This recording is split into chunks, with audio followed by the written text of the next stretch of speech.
Hey, fellow GNTers, those of us who like our spirituality with a twist. So we're doing kind of a special episode. Daniel did a presentation uh, in this past week. And so, we had the idea of really kind of covering some of the same issues that he did in this presentation.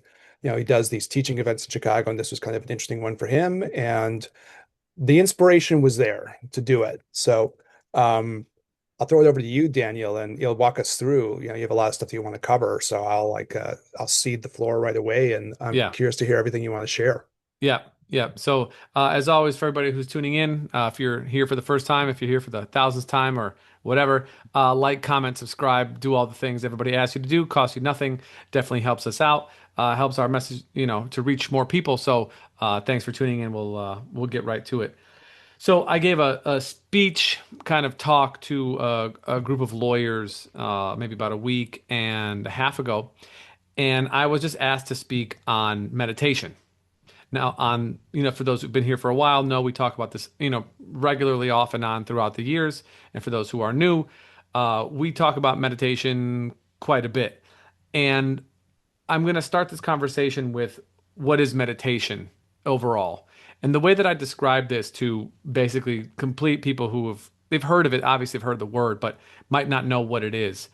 Usually when I bring this up, and Eric, you could totally, chime in at any point. Usually when I bring up meditation, people will say, "Oh, I'm terrible at it." And I'm like, "Well, everybody is terrible at something they never do." So, yes. But the goal is not to get good at it. It's not to be a good meditator. And I said, "But let's move away from the word and move to what it actually is referencing." I said, Mm, "Meditation, the way that I like to discuss it is like exercise." Well, exercise can mean a lot of things.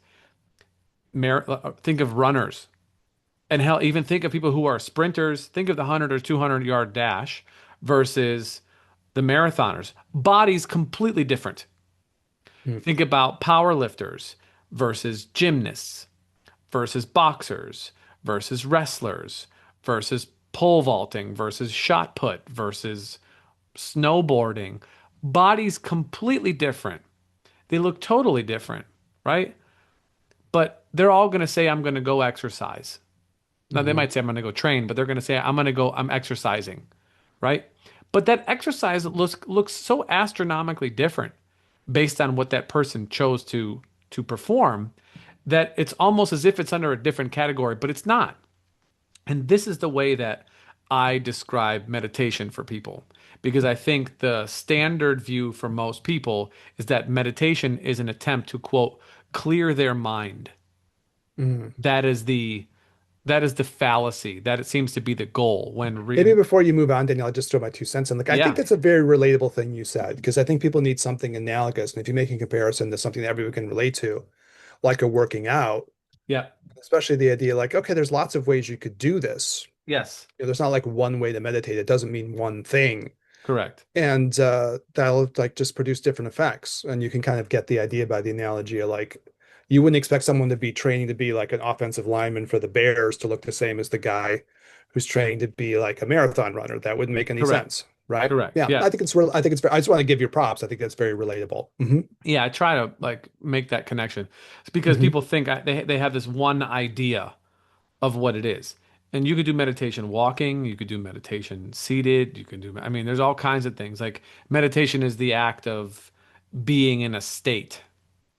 You're also doing different things with your mind too, with your body as well, Absolutely. right? Yeah. Yeah. Yeah. Okay. Absolutely. Yeah. Yeah. I'm in. I So, like it. It sounds good, especially for people who are like just trying to get their minds around it. It seems nice. Yeah. yeah.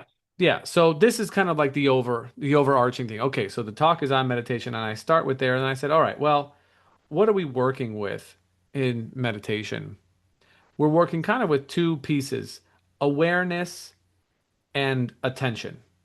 What we consider like the mind, the sort of localized view of the mind, not the greater kind of mind of the spirit, if you will, or the subconscious mind or the universal mind, hive mind, however you want to describe this, but our own mind.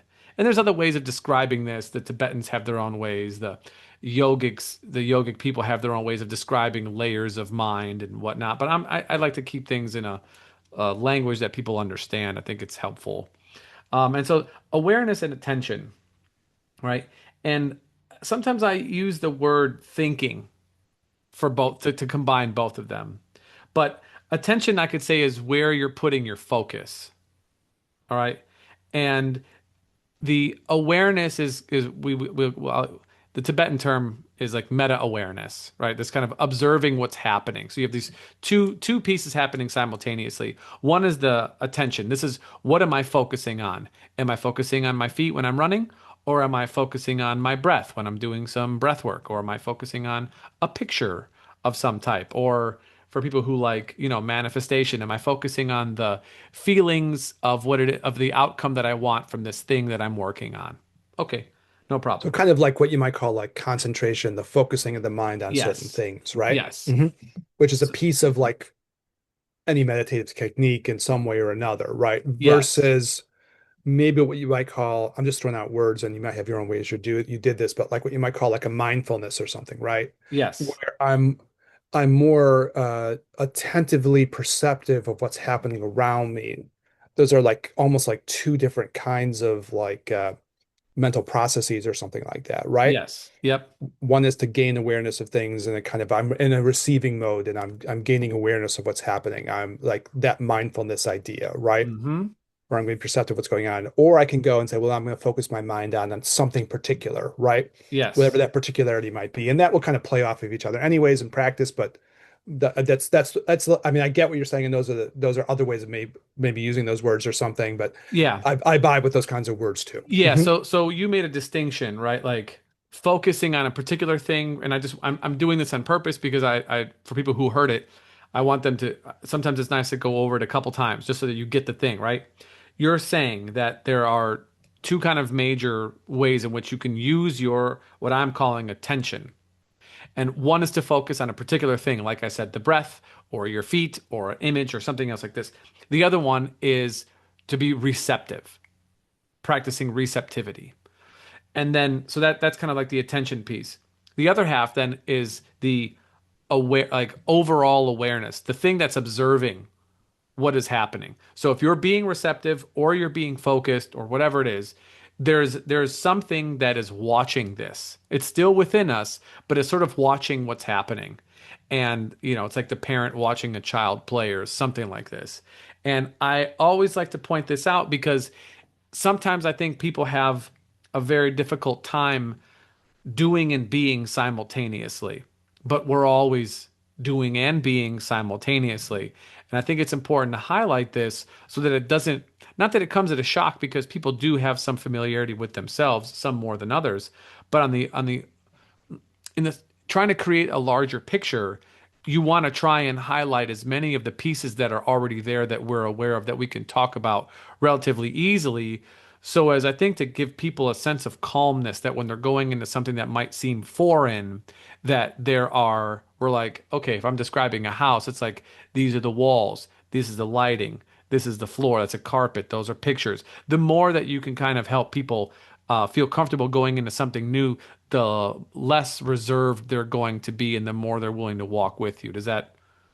I know when we did our, well, I'll give a little plug for, and hopefully we'll do one again, but we did kind Yeah. of a G&T, gin and tonic meditation retreat, kind of like basics of Tantra. We did some pretty cool special meditations in the tantric tradition. Yeah. But what I noticed, like for the things that you were leading, you would make it very concrete, right? And like very descriptive. So there's parts of like a meditation where you can become aware of your environment and then maybe even let yourself kind of let that environment fade. But you were very conscious of like, okay, let me really describe this environment and have people tap into this, Hmm. which was, I thought, was a very kind of unique thing that you did. And you're kind of, to my ears, building on that thing that I saw there when you were like doing the things that you were leading, which Mm. was to create this setting. And I guess part of what you're saying is that gives a certain level of the mind and the person a lot getting to be able to settle into that space, right? Yes. Before Yeah. they start the journey of wherever that's going to go. Correct. And that was kind of, I thought that was very unique the way you did that. I mean, you know, different ways that people can talk through things. But I thought, oh, that's cool. That's a different way of what Daniel's doing there. And you just gave a little bit more of the reasons why you thought that was important. Yeah. Yeah. The other thing you brought up kind of, and I don't know if you want to go down this route or you'll get back to it whenever you want, but sometimes you're right. People will use this word like metacognition. Yes. And I've been spending a little bit more time thinking about that because I'm listening to stuff on like the great psychologist Carl Jung and Mm. the philosopher Schopenhauer. It's like there's a certain set of books by this author I've been listening to, and he's been doing deeper dives in this. And this metacognition thing is really interesting because it's kind of like having an awareness of the person who's aware or something, right? Hmm. Yeah, anyways, but I'm sure you'll get to it, but I just wanted to back your play on that. I think that's an incredibly interesting subject matter. People have different opinions on what that means, Yeah. but you were kind of referencing that too, that kind of meta awareness, right? Yes. Yeah. Okay, Yes. cool. And just as not an aside, but I know over the last few months, the bulk of the year, we've trying to, cover not recent events, but things that are happening. And we'll still continue to do some of that. But one of the themes that is coming out of that is the sense of ownership of our awareness and attention and where we put them. And so, why it is that I wanted to do this is because we're sort of slotting it in our kind of Chinese medicine look at the body and the mental processes and things like this. And I am regularly more and more inspired to talk with people about what they put their focus on, what they allow influence themselves. And this is and this is including for me as well. So I'm sort of doing this as a personal practice that I find useful to share with people because I'm not quite sure how conscious people are about where they lend their attention to. And so, like I talked about with the lawyers, meditation decreases the variables of the outside world, basically to eliminates them basically. And so you're aware of your own inner world, and it behooves someone to have a relatively good working relationship with their inner world such that they can have a good relationship with their outer world, because the outer world has far more variables than we can ever account for, let alone interactions with other people. But we never leave our inner world. Our inner world just gets sort of superseded by our environment. And so for us as, people who would like to be as conscious as we can with our words and deeds and actions and everything else, this is the place in which you get to practice that without any sort of, I don't want to say consequences, but without any extra inputs from other people or other situations or anything else. So it's like it's this practice. Meditation, in one sense, is also a practice for life. And I'll give you a little room here. Yeah, there's like two things that jump out to me in that. Yeah. One part is um, that in a certain sense, like we have an inner world and we have an outer world, and I think that's so true. And then on the other hand, what the point that we made is like there's a filtering mechanism for how you see that outer world, and it's going to go through however your inner world is functioning, right? Mm-hmm. So if you can start to reorientate your inner world, you can start to, it's not necessarily like The Secret, like those books where Yes. like change my whole outer world just because I changed my mind around. I mean, things may flow in different ways for you more smoothly as your inner world gets more smooth and so on. You're not going to be able to totally control what's happening in the outer world, and the last year shows it, Yes. right? But on the other hand, there is that point that what you see of the outer world is like through the prism and filter of the inner world. Yes. Yeah. The other part that jumped out at me, and I don't always think of this phraseology, but it shows up in the Tibetan world in a very kind of unique way there, where they say like sometimes you get the definition of meditation is like concentration on a virtuous object. Mm, Now that word virtuous can have so many different layers of meaning, but what they really right. mean is like an object that's good for you, that's brings up more of the positive qualities of mind, right? Yeah. That like moves you more in a positive direction. And I was just thinking as you're talking through like where do you put your concentration? And part of the point that they're raising there is like you should have your concentration on an object that's actually good for you, that's going to push you forward, that's going Mm-hmm. to bring benefit. And like that language wasn't always super obvious to me from previous experiences. Sometimes we do Taoist things. We've been talking about Chinese medicine. You might just meditate on the body. That's not a virtuous or unvirtuous thing. That's a neutral thing, right? Right. Bodies are bodies, right? So you can talk about things that are negative, things that are positive, things that are kind of neutral. That's neutral. In the early part of my Zen thing, it was like concentrating on like your breath and counting 1 to 10 just to build up a lot of concentration, Mm-hmm. right? Mm-hmm. And so it's concentration driven, but that's definitely like a neutral object. There's nothing that great about concentrating on 1 to 10, right? Mm-hmm. Except it builds concentration. But this idea of like attention on something that is like edifying to the person. That's an interesting way to frame that. And it just struck me because you were kind of talking about like where are you putting your attention? And it should be on things Yes. that are edifying. And if Yeah. it's not, then it's worthwhile looking and saying, hey, where's my mind actually being led?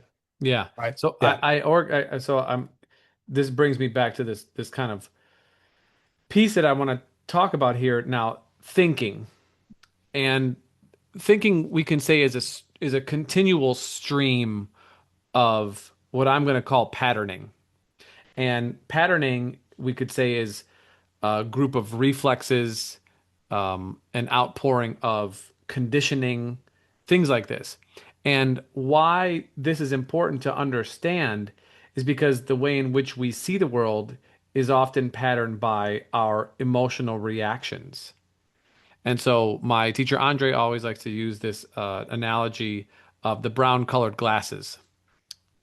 If you wear brown colored glasses, everything looks like shit, right? We rose colored glasses, everything looks rosy. But to your point, our inner world influences the way in which we see and perceive the outer world. And our inner world is really, in large part, a product of patterning, reflexes, and conditioning.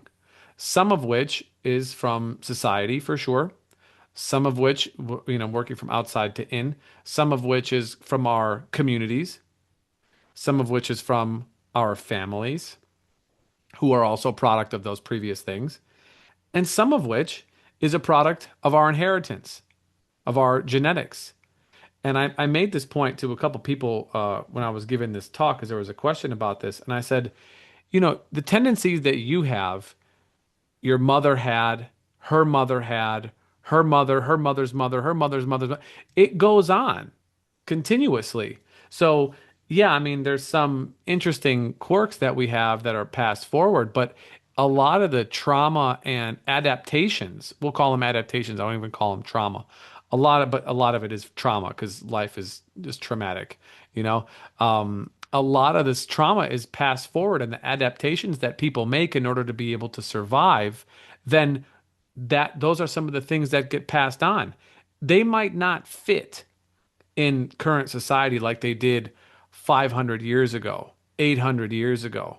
Because people think that, the movies that have medieval stuff in it was like some distant time. That's not that long ago. The Dark Ages were not that long ago. And there was a whole other period, multiple periods that were before Especially then. compared to like the history of like the human species or something like that. Yes. That's like a second and a half ago or something like that, right? Yes. On the time frame. Yes. I would just say one thing for people who are listening to this, we might all come from like different sort of spiritual vibes. Yep. When we started doing this podcast, what I started to realize was this particular point in my mind, I've always associated with the aspect of like your work that's very shamanic, Mm, right? So if that resonates for other people listening to Daniel talk, I just wanted to throw the word out there because that's the word that sometimes occurs to me. hmm It happens like through the lineage. I always feel like that's a very shamanic observation. Though that's not just there, but I always associate that part of your work, especially, right? Because not everybody Yeah. emphasizes that as strongly. Yes. And that's like Yeah. kind of like the shamanic principle, as far as I understand it. I'm not a shaman per se, but been hanging around with someone for a long time. Well, I don't And say that I am. You know what I mean? Those words don't leave I'll my give you mouth. your props. I'll anoint you shaman there. Well, Okay, thank you. medieval times. I hereby dub thee shaman, So for those who don't sir know, shaman.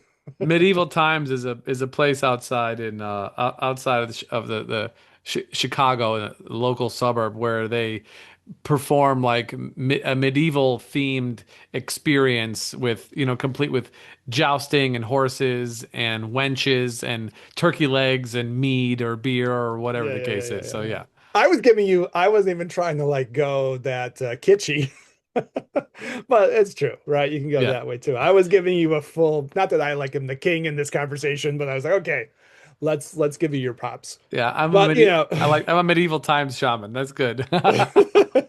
That's like the QAnon shaman, but worse. come on, dressed like Merlin. Mhm. Yeah, Yes. big Yeah. buffalo. What did that guy wear on his head? I forgot. Was it big Buffalo buffalo horns. horns or something? Yeah, definitely. Uh, yeah. Uh, but that idea of like tracing things back to the family lineage, there's a truth to that, right? Yeah. hmm The other Yeah. thing that hit me, and I don't know how you'll double back to it, but I'll throw it out to be considered later, maybe. Again, like thinking a lot about this metacognition stuff and listening to these things about the Jungian perspective, there's a lot of like this idea that this subject that's viewing things is an interesting phenomenon, you might say, because it can be, on the one hand, it's the filter through which you see things, so it's part of the subjectivity, right? But it's also something that you could then look at too. It has a funny quality to it. It can be both the subject and the object. You can look at your way of seeing the world and kind of go, okay, this is how I filter things. But if I decide to turn my attention a certain way, I can also look at that thing Mm-hmm. and like challenge that and say, hey, well, that thing is looking at the world a certain way. Maybe that's not entirely right. Now I have like a metacognition on top of a metacognition or something. But it Mm-hmm. is like that, our identity, if you want to say it that way, or our ego, or whatever word you want to use, is both the filter through which we see things, acting as kind of like the subjective side of things. And it's also something that we can take a step back and actually look at too. And that's kind of interesting observation, right? Yeah. Yeah. Yeah, totally. Yeah, it can become an object and then you can change and evolve it. So you don't always have to see things the same way. Yeah. That's the hope. Yeah. Yeah. All right. Very cool. Yeah. So we have these kind of like these patterns, these reflexes, these emotional responses that began as coping strategies that were useful for survival or success. Um, in this lifetime or previous ones, uh, they developed resiliency. However, they're always ready. They're always ready. They're always continuous, and you could knock one down and it'll come right back up. It's not a thing to be killed or anything else. It's you have to adapt to the adaptation. And so I kind of call this organized chaos. Mm. And then I asked the people, I said, all right, well, I want everybody to think about this, right? So we have all these emotional, psychological, whatever, these patterns, these responses, these influences inside of us that are there, that are latent, that are waiting for a stimuli. Okay. I use the image of like a dinner table.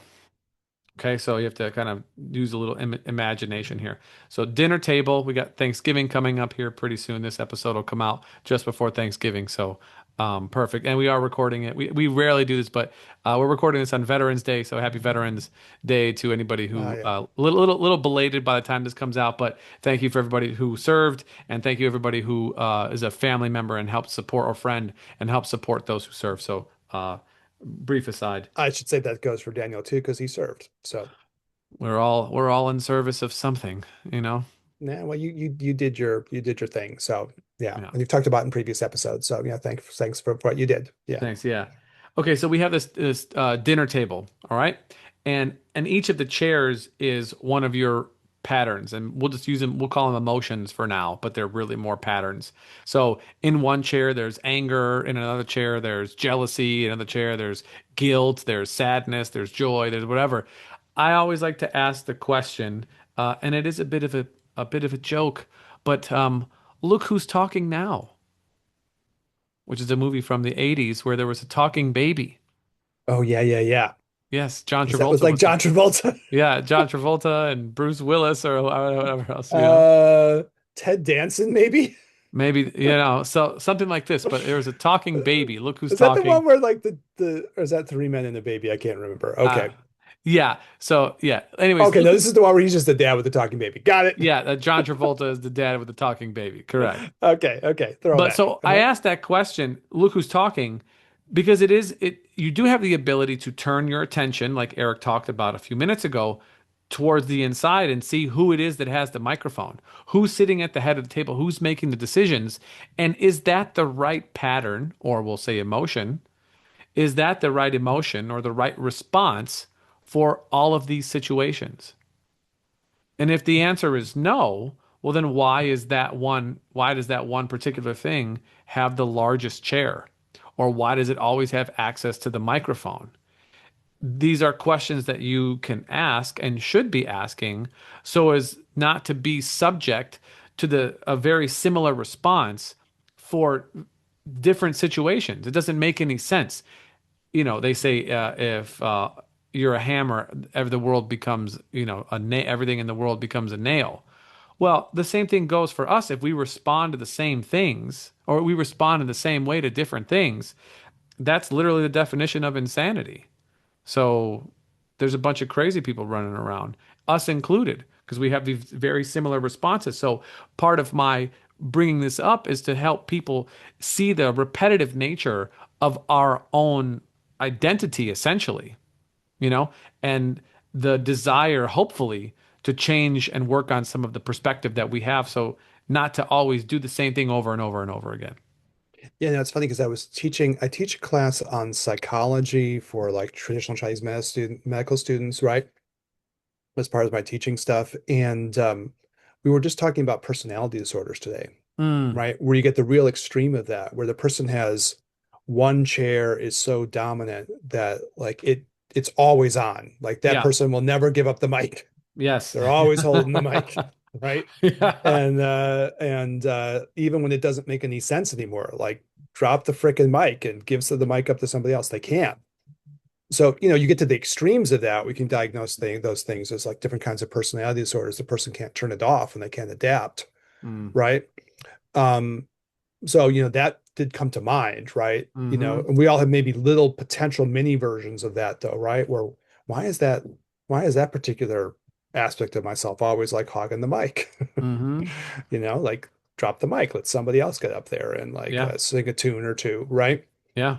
This also kind of struck me as a little bit of a Zen thing too. And I think Taoist stuff as well. We've been on a little bit of a Chinese Taoist mode and some of our Chinese medical things we've been doing in the last few episodes. But there is a kind of an idea of like flow. And part of the ability to be able to flow is to like pass the mic Hmm. to the other parts of yourself that need to react in that situation.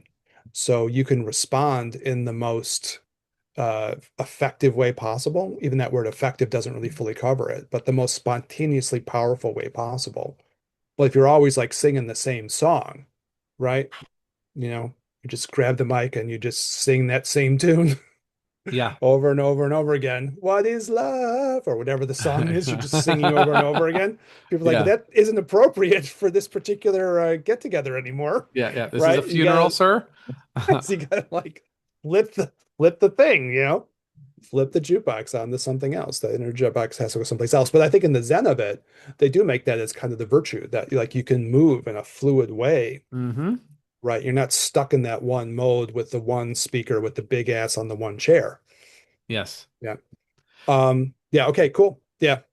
So all of this is kind of the background. And then I'm gonna Can I say one more thing about that? I didn't want to go clear the ahead. flow of it, but the Go thing ahead. that's interesting about that too, again, I was thinking about the Jung book when you were talking about it as well, is that it's almost like you can have different centers of consciousness. And that seems like a weird thing to think about because we always feel like we're just Yeah. us.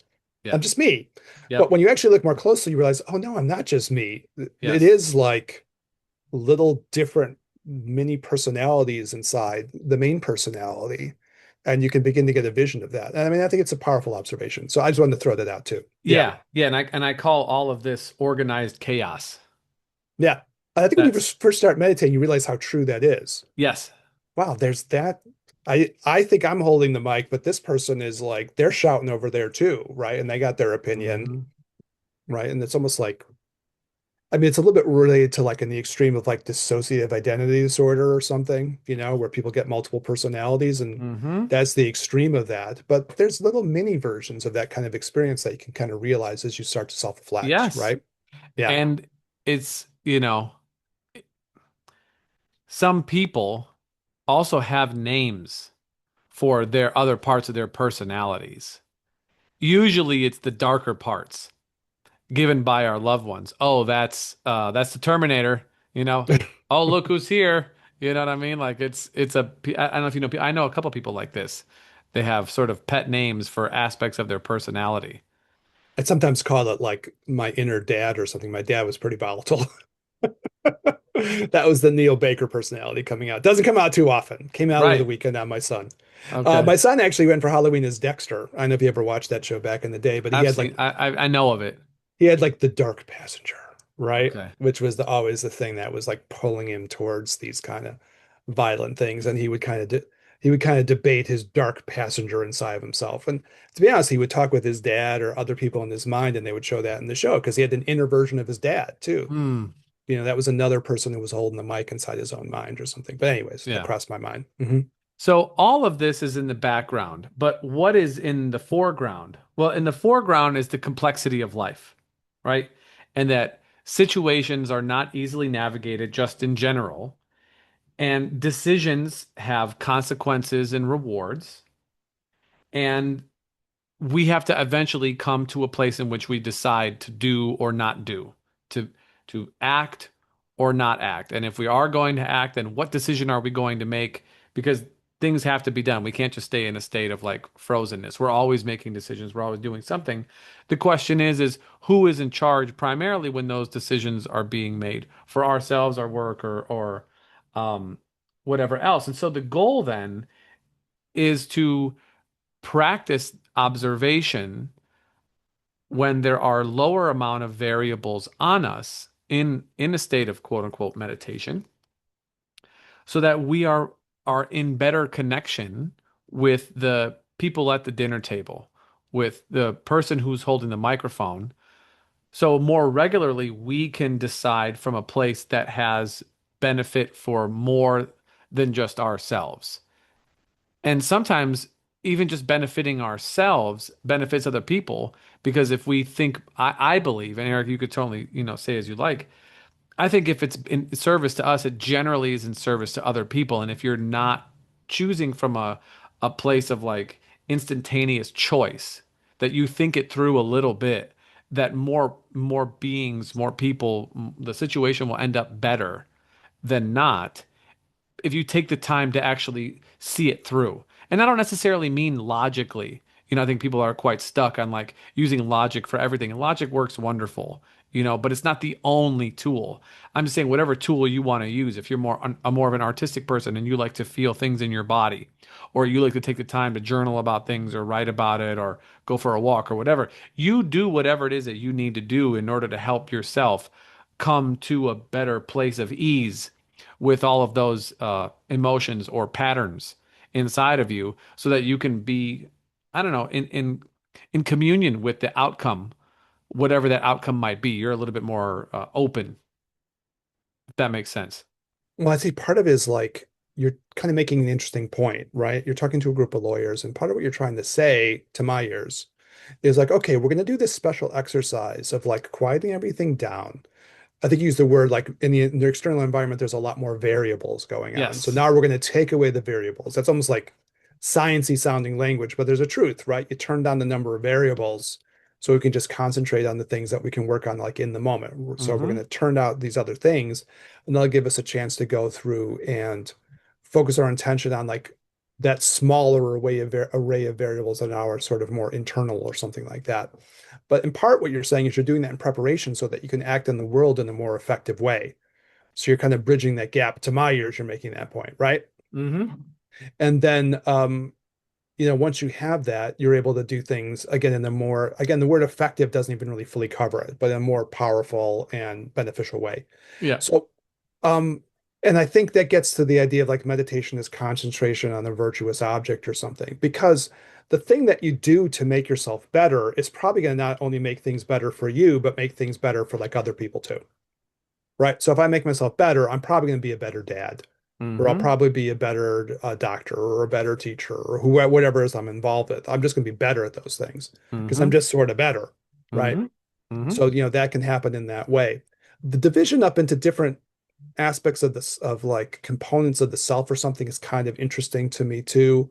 And I don't want to go us off flow with this. But that is interesting because, if you're talking to a group of lawyers, for example, they probably have like a lawyer part of themselves that they can Yeah. tap into, Yeah. and that part of themselves, again, can be very quote unquote effective, right? You can get into that flow very easily, right? The same way, like we were talking about athleticism earlier, if you're an athlete, Yeah. there's a certain part where, like, okay, this becomes so natural to me that I can kind of do this in a flowing way, Yeah. right? Yeah. In the Taoist world, this comes up too, or in the Zen world, I have like a certain kind of mastery then, right? Mm. I've gotten to a point where this part of who I am is so well uh, conditioned, is so well developed that I can just let it work spontaneously, right? Mm-hmm.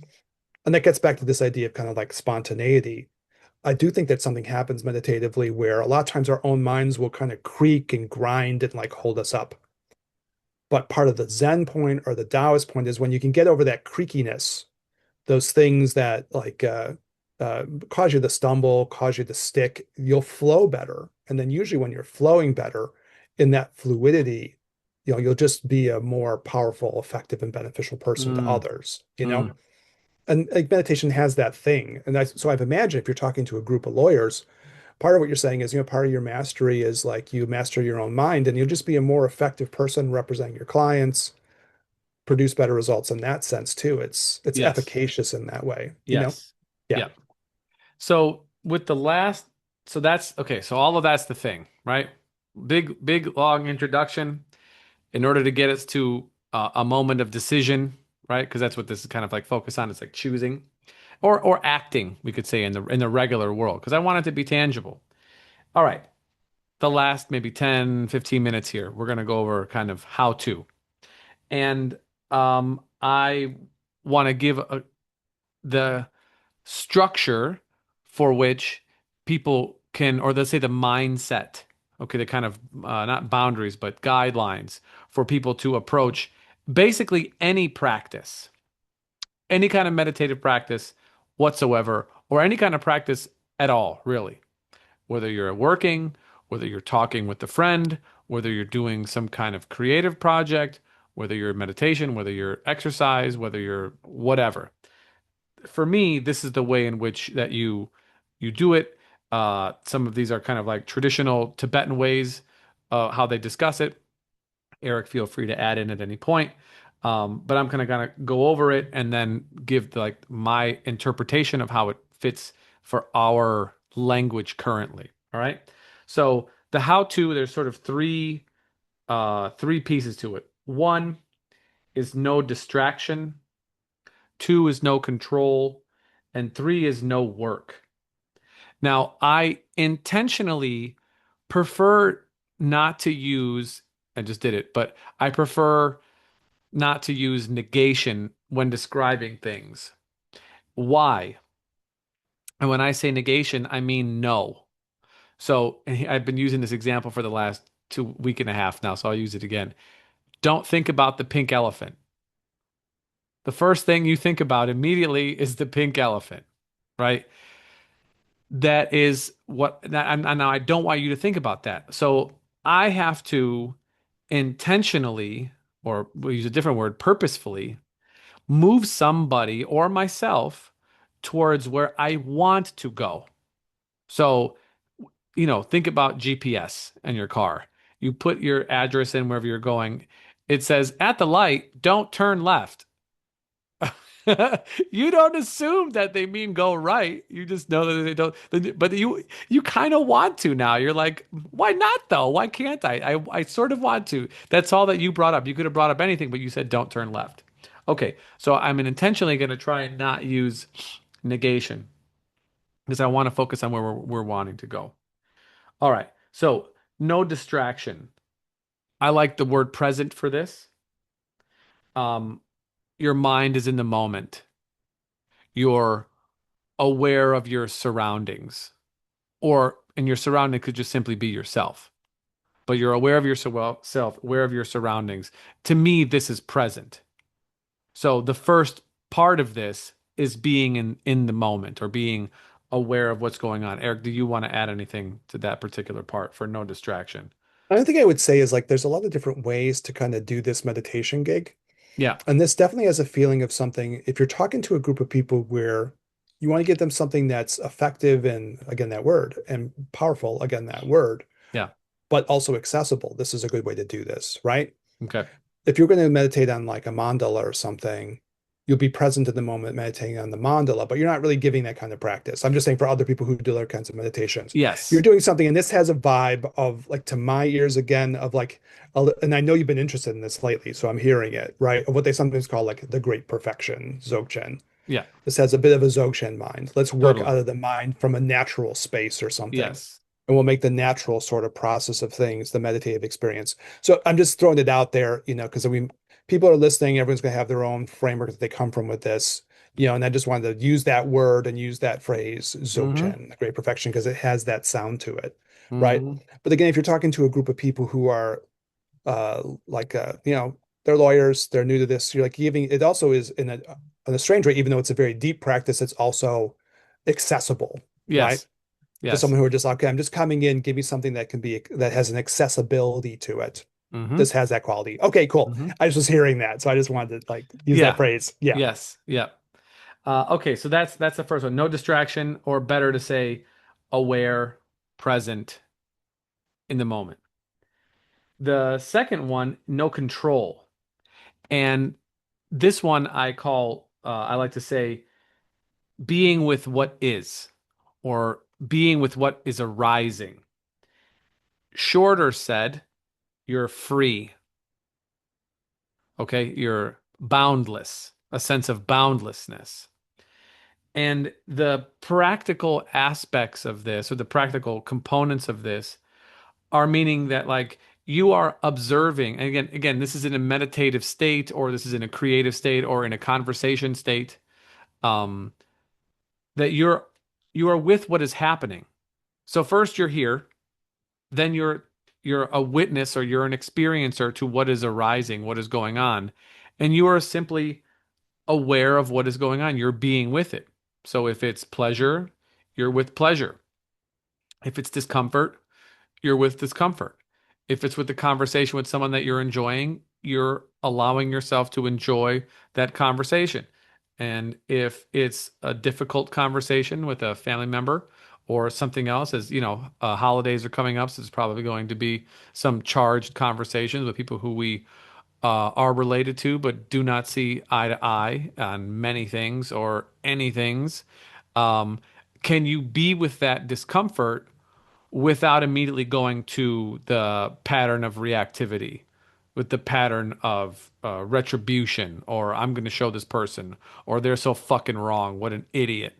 You know what I'm saying? Something like this. So having the spaciousness, if you will, to be with whatever is there. I guess the word freedom is interesting in that because that word freedom has, again, one of the words of the day. This is a drinking game. We have effectiveness and flow and and these other words. But when you look at it, part of the freedom of that is in the flow of the thing being allowed to go. You use the Mm-hmm. word freedom, and that's a Mm-hmm. kind of a freedom. Mm-hmm. Or the freedom is that I'm going to like allow the like this process to unfold in a natural way, Mm-hmm. right? With a sense of like yeah, openness and flow. Mm-hmm. It has a Dzogchen vibe to it for sure. Oh yeah.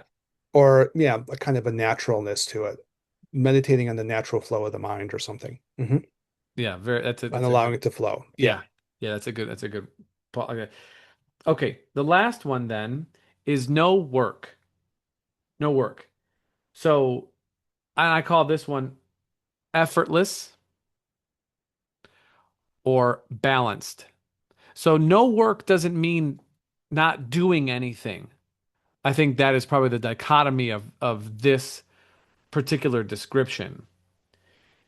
I use the analogy of teeter-totter, also known as a seesaw for those who are aware of such things. If you have, or a triple beam scale, right? But you have something on one side and you want to balance it with something on the other side. Well, what does that mean? That means that you have to move those objects around on that scale or on that teeter-totter or seesaw so that they're balanced. But that requires some amount of effort. However, once they are balanced, you only need to do minimal adjustments to them in order to keep them balanced. And so that is the effortless part. That is the flow part, Eric, that I believe that you were discussing earlier.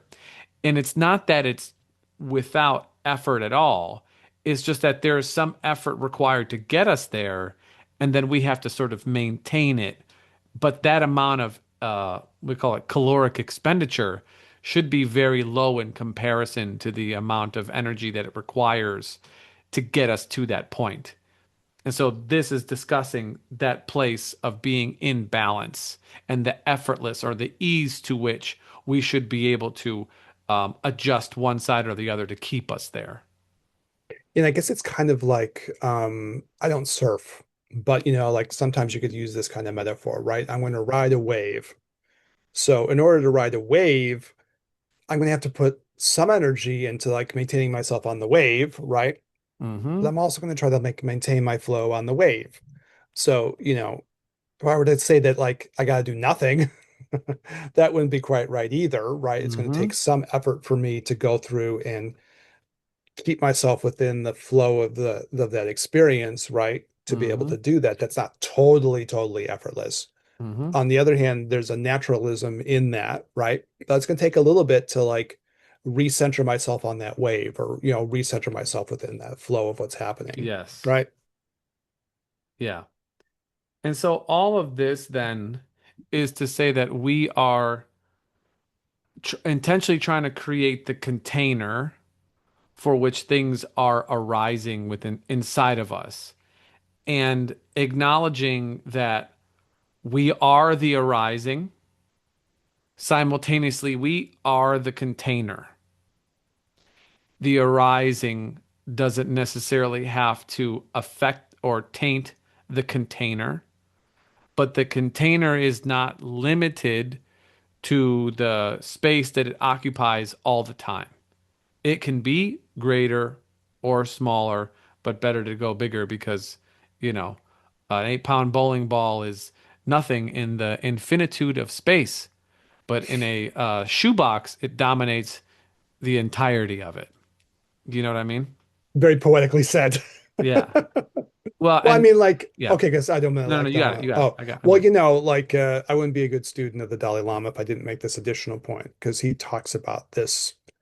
It's kind of interesting. Like, this has like, again, a Dzogchen flavor to it, and Dalai Lama is kind of unusual in that he does Vajrayana tantric stuff, but he also like likes this Dzogchen stuff too, Mm-hmm. right? He's an open person. The tradition he comes from is much more of one type, but he also, is open to the Dzogchen thing. And I've always respected that in him, and I kind of like love these Dzogchen things too. Mm-hmm. Taoism and Zen had these qualities, and I can remember talking to Gelek Rinpoche, rest in peace, Rinpoche, about this, and he was like, "Okay, yeah, for you, the Dalai Lama does that, so maybe you can try to do that a little bit too, and like to Mm-hmm. whatever extent you can in your own way." But one of the points he'll make about this, and he's very insistent on this, is that there is this idea that there's a deepest part to all of who we are, right? A Buddha Mm-hmm. nature or some core thing.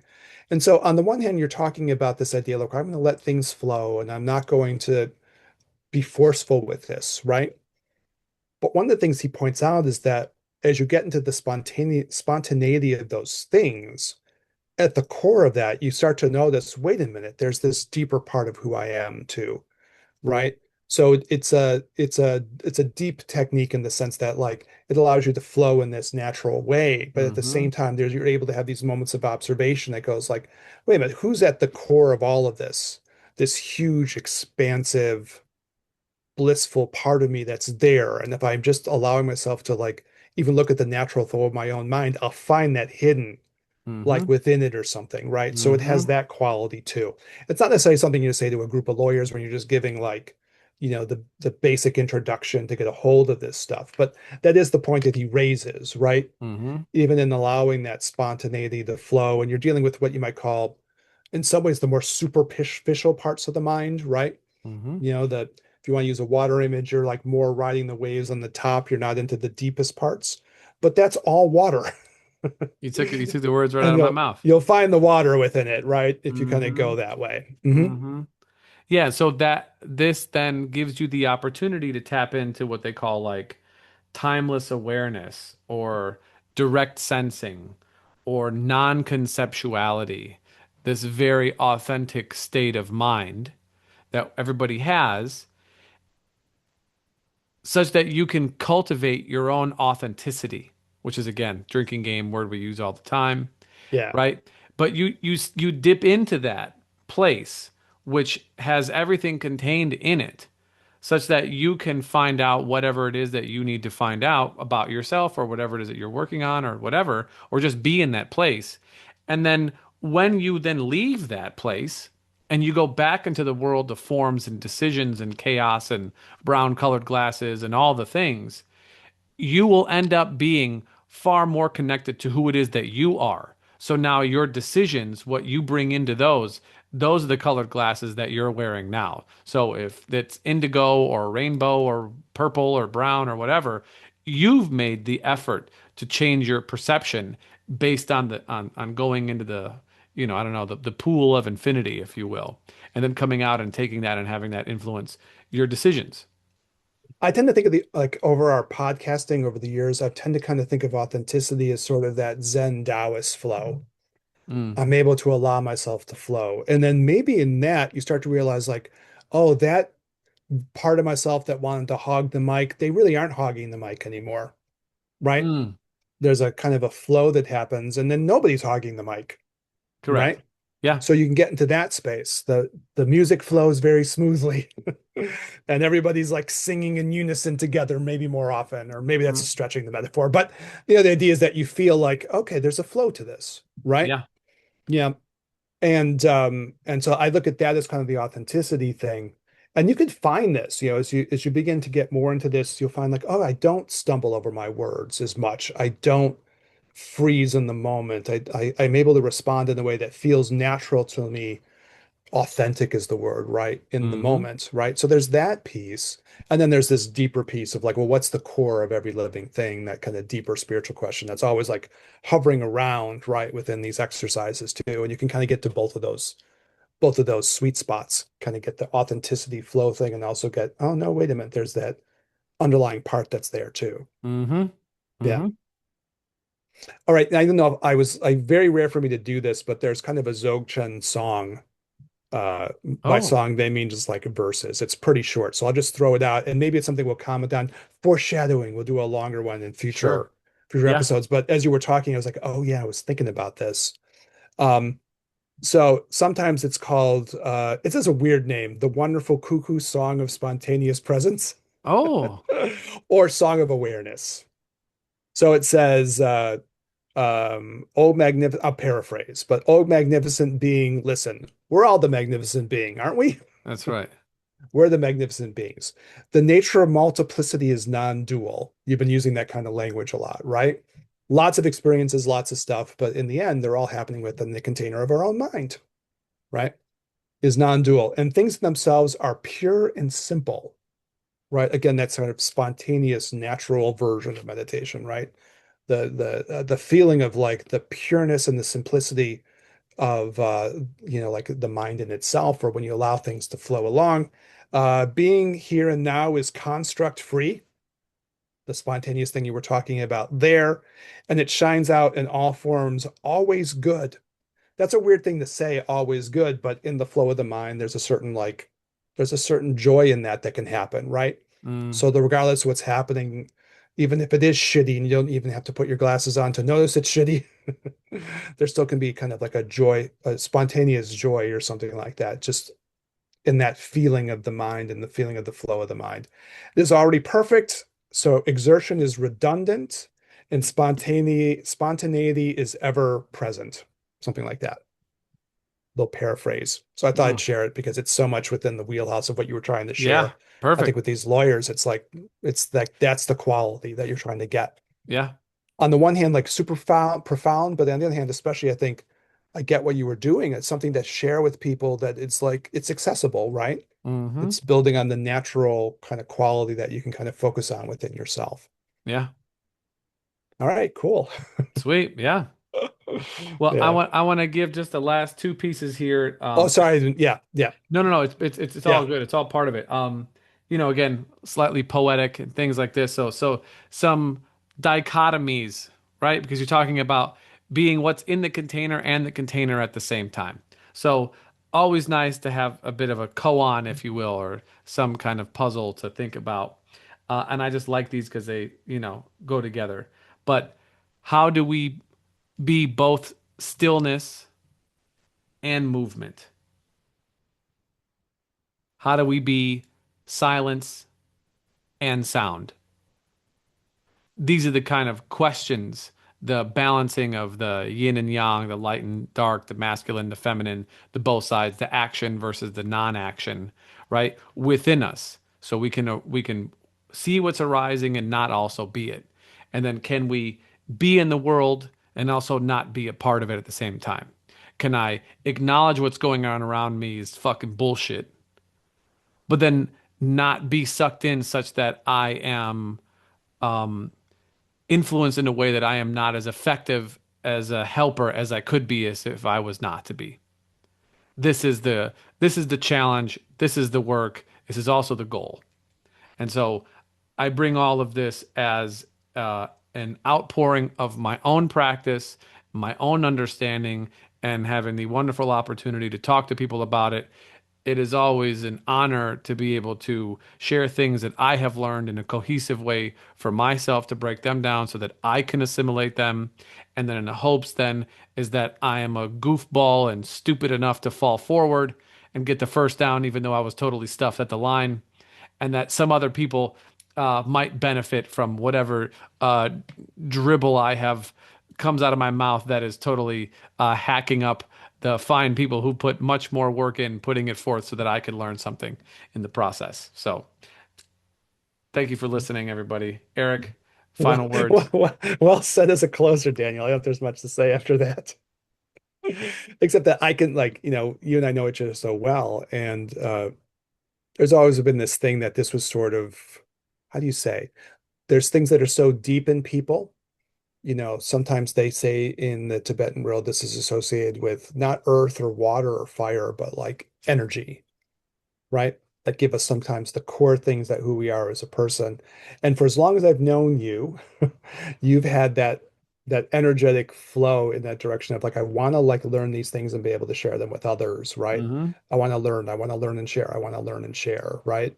And I'm just so happy for you that you have these opportunities to do these things. Because I know we've known each other for so long, and Hmm. you've always had this kind of like, you might say a mission statement, right? Yeah. People have a mission, and this is kind of the energy of a mission, right? Yes. Not energy of a mission, energy of a mission, Yeah. right? To go through and you know, uh, share these deeper things with people, that you've learned through yourself. So I'm just really happy for you, and Yeah. that's you've done that, right? And Yep. that's a wonderful accomplishment. Thank you. Yeah, and so this really came from there's a author by the name, we've talked about him before, Ken MacLeod. This was from his translation of Tokme Zongpo's 37 Practices of a Bodhisattva, and specifically this was on a chapter on right speech. So, maybe. Appropriate for lawyers. Yes, yes. Yeah, So yeah. a few phrases then inspired all of this. Assuming people assume this is inspired. We gotta keep it real. So, anyways, Eric, thank you so much for Thank you, Daniel. doing the thing. Always great. I definitely appreciate it. Audience, thanks for tuning in. Thanks for listening. Like, comment, subscribe. Hit us up, ginandtantra@gmail.com. Find us on the gram at the Gin and Tantra Podcast. Questions, comments, all the things. We love it. For Eric, this is Daniel. We'll catch you guys in the next one. Peace.